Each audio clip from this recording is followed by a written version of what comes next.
Boa tarde, estamos aqui em mais uma Educação de Classe. Boa tarde, Antônio. Boa tarde, Rose. E hoje, gente, França está voltando. Boa tarde, França, bem-vinda. Boa tarde. Tudo bem? Agora tá tudo bem. Então nós vamos aproveitar que a França está voltando de uma licença médica, e a licença médica tem sido tema de alguns programas nossos. Eu queria perguntar à França, como foi esse processo de tirar a licença, o que você achou, o que a pessoa tem que fazer para facilitar essa questão quando vai lá na junta médica ou no exame, na perícia, como é que faz? Olha, eu acredito que eu tive facilidade, inclusive, o atendimento foi bom, tá? No mesmo dia que eu estava na UPA, né, que o pessoal costuma dizer que a UPA não dá atestado, mas depende muito do estado de cada paciente que chega, né? E eu dei a sorte, inclusive, de estar com o plantonista ser um pneumologista, né? Sorte mesmo, né? Sorte, um tratamento, estava lotada, um tratamento bem diferenciado realmente. Por quê? Porque eu entrei no leito vermelho, né? Que é uma prática já de emergência. De emergência. Então, o atendimento foi rápido. Isso vai de situação leve até situação grave. Exatamente. Então, de acordo com a situação, é o seu atendimento. Então, correu tudo bem no atendimento. E quando eu saí de lá já com o atestado, inclusive com a receita, eu já fui direto à Saúde do Trabalhador, na Rua Dom Pedro. E chegando lá, no período da tarde, haveria o quê? O último horário de médico, que seria às 3 horas da tarde. Foi tranquilo. Fui muito bem atendida pelo médico, claro, eu esperava por isso, né? Mas com um pouco de receio. Tem que ser assim sempre, né? Porque tem que ser assim sempre. Agora, um detalhe, né? Toda pessoa que for fazer essa perícia, estiver saindo do médico e para facilitar o trabalho, deve levar seus exames. Porque só o atestado dificulta também o trabalho do médico. Porque o médico, quando ele vai fazer essa perícia, ele precisa estar por dentro do que realmente o paciente tem. Na saúde do trabalhador é isso que acontece. Precisa, sim. Você tinha recebido quantos dias do médico? 14 dias. 14. E lá na saúde te deram quantos? Os 14 dias. Os 14. Não fui questionada com questões de dias em nenhum momento. Mas você acha que o que facilitou foi ter levado a bagatela de exames em si? Exatamente. Eu acho que o que facilitou foi isso, porque o médico viu o atestado, perguntou como eu estava, aí perguntou se havia algum exame, para ele constatar se realmente havia necessidade dos 14 dias. E ele realmente viu que havia essa necessidade. E o meu atendimento foi na maior normalidade possível e muito bem feito, e deve ser assim. Tá? Quantos médicos tem agora lá em média? Olha, eu acredito que deve ter mais de 3 médicos em média, porque tem atendimento de manhã, no atendimento da tarde que eu fui havia um. Né? Pelo menos então, né, gente? Já deu uma melhoradinha, né? Porque a situação antes estava precária, eu, né? Inclusive, estava com receio, né, de comparecer à Junta do Trabalhador, porque a gente tem visto muita denúncia, nós estamos fazendo parte disso, né? E eu falei, nossa, tem tanto tempo que eu não preciso tirar um atestado, que foi uma coisa assim tão repentina, que não é usual eu estar num estado assim de saúde precária para ponto de tirar um atestado médico.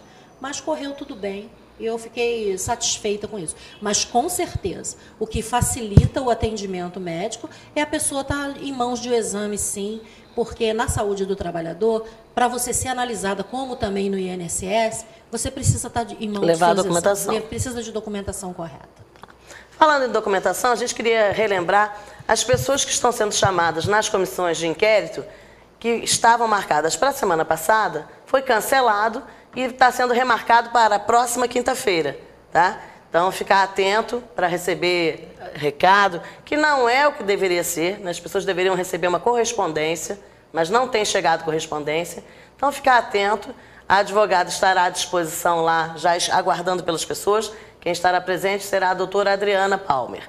Então, tranquilidade, agora comparecer no horário solicitado para poder facilitar os trabalhos também.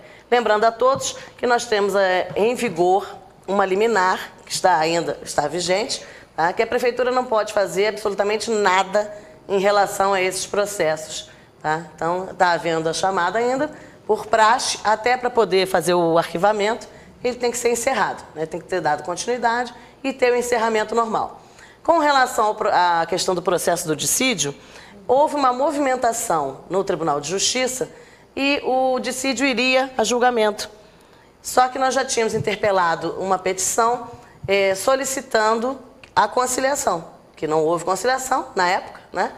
E o desembargador atual, presidente do TJ, atendeu a petição do CEP, retirou o processo de pauta, não entrará em pauta para nenhum tipo de julgamento, porque terá que haver uma conciliação. Então, ele vai chamar a prefeitura, vai chamar o CEP, para finalmente fazer o que já deveria ter sido feito há um ano atrás, né? A conciliação. Então, isso é muito interessante, muito importante, até porque é justamente nessas conciliações que a gente já consegue a questão do abono de ponto, da retirada da ficha da pessoa dos dias de falta. Então, estamos aguardando somente agora a marcação pelo Tribunal de Justiça da data da conciliação. E, em contrapartida, quando a gente fala em abono de greve, essas coisas, essa semana também aconteceu a audiência com o governador. E um dos itens de pauta que foi discutido foi justamente esse. Deve estar saindo hoje, em Diário Oficial, ou na segunda-feira, um decreto da parte do governo do Estado abonando todos os dias de greve e paralisações dos últimos 15 anos.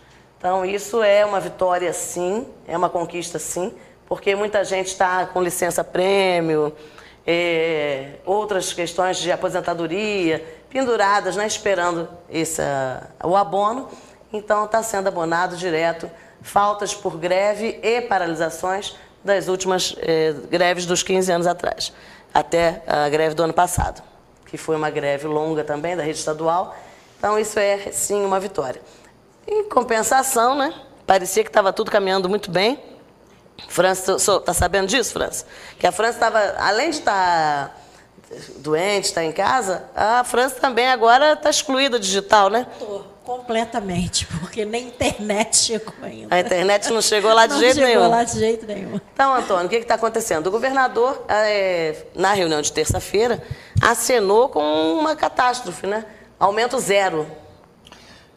Como é que vocês encaram isso? É complicado, né, Rose? Numa inflação aí de quase 10%, e virar para o servidor e dizer que é 0%. Né? Eu não consigo entender. Ontem também eu vi uma matéria no jornal que eu fiquei completamente assim, assustado. Né? No Rio Grande do Sul, eles parcelaram o pagamento dos funcionários públicos. Quer dizer, tem alguma coisa de muito errado acontecendo no nosso país. Né? E quem está pagando a conta é o servidor público, né? Tantos escândalos, desvio para lá, desvio para cá, só se fala em bilhão, milhão, e querendo tirar o trocado que a gente recebe como pagamento das nossas funções. Né? Que não é nenhum salário, né, exorbitante. Exorbitante. Né? Por conta disso, haverá uma assembleia amanhã da rede estadual. O local da assembleia continua o mesmo, que foi marcado na semana passada. Vai haver o Conselho Deliberativo de manhã. O Conselho é que hora, Antônio? Conselho Deliberativo às 10 horas. Esse aqui é 10 horas também no ISERJ. E a Assembleia? Às 14 horas no local no ISERJ também. É isso aí. Então, gente, a gente está convocando todo mundo da rede estadual, todos os profissionais da educação. O Estado hoje já passa por uma dificuldade da categoria do apoio administrativo, está quase reduzida a zero. Né? Terceirizou, né, Rose? O que aconteceu no Estado não pode acontecer em nenhum município. Né? Eles conseguiram reduzir a tal ponto que hoje os terceirizados são grande parte da categoria. É a maioria. Né? A maioria do apoio administrativo no Estado. Diga-se de passagem, também estão sofrendo se o funcionário receber. Concursado já está sendo tratado desse jeito, com aumento zero, com repressão, imagina, então, quem está na firma terceirizada, com contratos que a pessoa, às vezes, nem tem conhecimento total do contrato, não tem resguardo nenhum, fica sem pagamento 3, 4 meses, quer dizer, é um absurdo, né? A gente não pode deixar que isso evolua para nenhuma rede municipal, gente. Isso tem que estar muito bem pensado, discutido, porque quando começam, a rede estadual, ela funciona como um laboratório. Né? Faz a experiência para depois tentar implementar nas redes municipais. E a gente tem que estar muito sempre de olho nisso. Né? A gente não pode permitir nunca que haja a terceirização de serviços que são básicos, que são indispensáveis para a educação. Então, nós estamos convocando todo mundo. Nós vamos fazer hoje, como foi anunciado na semana passada, uma assembleia local da rede estadual, tá? Para tirar nomes das pessoas que vão comparecer amanhã ao Conselho Deliberativo e à Assembleia do Estado. E, principalmente, né, gente, para apurar como anda a mobilização. Por quê? Porque as pessoas ficam insatisfeitas, mas tem que se mexer, gente. Né? Vai haver uma assembleia, as pessoas precisam participar. Né? É o termômetro, né, Rosa? O governo ele vai ver até que ponto o servidor está satisfeito com 0%. Né? As assembleias é o termômetro que os olheiros, né? A gente viu isso aqui em Petrópolis, vê isso é normal, inclusive em todas as categorias, né? Sim. As assembleias é o termômetro da insatisfação. É a relação patrão-empregado, né? O patrão, é óbvio, vai ficar de olho na mobilização do empregado para, inclusive, querer coibir várias ações, né? Então, a gente chama todo mundo da rede estadual para a assembleia no ISERJ, então, 14 horas. Quem quiser participar do Conselho Deliberativo, o conselho é às 10 horas no mesmo local, já para facilitar, para as pessoas não terem que estar se deslocando, porque o deslocamento no Rio também acaba sendo muito longo. Né? Quando a gente faz Conselho Deliberativo na sede do CEP, no centro, e a Assembleia na Tijuca, às vezes acaba havendo um atraso grande na Assembleia por conta desse deslocamento.